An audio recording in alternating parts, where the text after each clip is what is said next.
There was once a turkey who was chatting with a bull. Now they were both enjoying the glorious outdoors when the turkey looked up to the nearby tree with a sigh. I wish I could get to the top of the tree, but I don't have the energy. The bull paused before suggesting, "You should think about snacking on my droppings. They are full of nutrients." The turkey started to feast on the droppings, and much to his surprise, he had enough energy to reach the lowest branch of the tree. Now, seeing how well it worked for the first time, the next day the turkey ate more dung and managed to reach the second branch.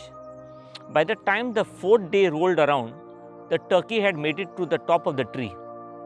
Unfortunately for the proud turkey, a local farmer spotted him on top of the tree, looking thrilled and singing loudly. The farmer shot the turkey out of the tree, and he and his family had a lovely roasted turkey later that night.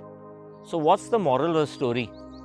Bullshit might get someone to the top, but it won't keep them there. Friends, confidence will open up countless possibilities in your life and is the basis of leadership growth. But too much confidence can be detrimental to success and lead to failure. Confidence is a character trait commonly held by leaders in almost every field, from sports to business to politics. Now, the air of assurance that surrounds self-confident leaders helps them to convince others to carry out their plans and implement their strategies. It inspires trust and devotion. Now, if you are a leader and in a position that requires being convincing and trustworthy, being confident is absolutely non-negotiable. No one will follow a leader who appears unsure of himself or herself. According to research, we tend to give an ear to and trust more fully those who project confidence and sound more authoritative. We often envision an effective leader to be self-confident, charismatic, and strong-willed. Leaders can become presumptuous, assuming that they know more than anyone else and ignoring the warning bells when things are going downhill until they are past the point of no return. Now, overconfidence bias is the biggest of all biases in the human brain. It is the tendency to overestimate our abilities and talent. We believe that we are better than actually are. And due to the simplicity of this phenomenon, most people do not believe that they consider themselves as overconfident. The truth turns out to be just the opposite. Now, dozens of studies of lawyers, doctors, nurses, managers, entrepreneurs, investment bankers, and others have found that overconfident people tend to put great trust in their opinions and overestimate their expertise. Now, as Mark Twain noted, it ain't what you don't know that gets you in trouble. It's what you know for sure that just ain't so. Now, open up social media or flip up through the news, and you will inevitably come across someone who genuinely believes that they have expertise to speak with authority on a topic which they actually seem to know almost nothing about. This is Dunning-Kruger effect at work. Now, the Dunning-Kruger effect is a type of a cognitive bias in which people believe that they are smarter and more capable than they really are. Essentially, low ability people do not possess the skills needed to recognize their own incompetence. The combination of poor self-awareness and low cognitive ability leads them to overestimate their own capabilities. Now, at 5'6" and 270 pounds, a bank robber was impossible to miss. On April 19th, 1995, he hit two Pittsburgh banks in broad daylight. Security cameras picked up good images of his face. He wore no mask and was seen holding a gun to the teller. Police made sure that the footage was broadcast in their local 11 o'clock news.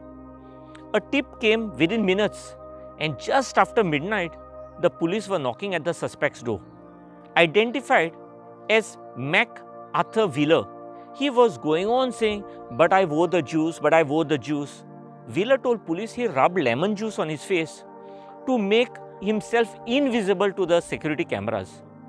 Detectives concluded that he was not delusional, not on drugs, just incredibly mistaken. Now, Wheeler knew that lemon juice is used as invisible ink. Logically, He then thought that lemon juice would also make his face invisible to cameras. He tested this by putting lemon juice on his face and taking his own selfie with a Polaroid camera. There was no face in the photo. Most likely that this Wheeler was no more competent as a photographer than he was as a bank robber. Wheeler reported one problem with his skin. The lemon juice stung his eyes so badly that he could barely see.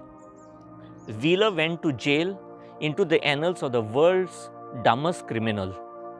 Baffled by this reasoning, David Dunning and Justin Kruger, the two psychologists, studied Mr. Wheeler and others like him and published a paper titled Unskilled and Unaware of It.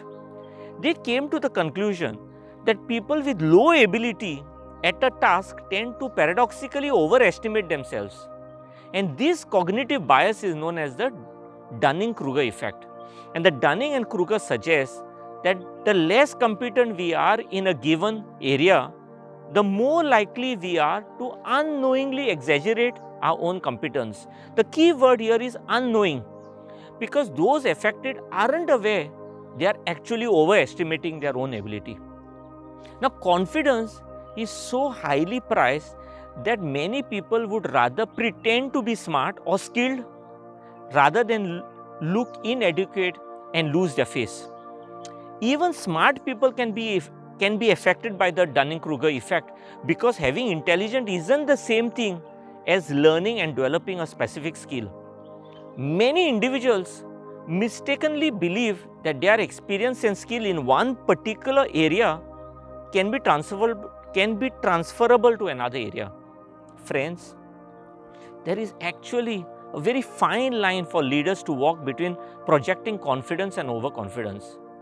Unlike a confident leader who everyone wants to follow, no one wants to work for an overconfident or rather arrogant leader who, instead of projecting positive energy, drags everyone down around them.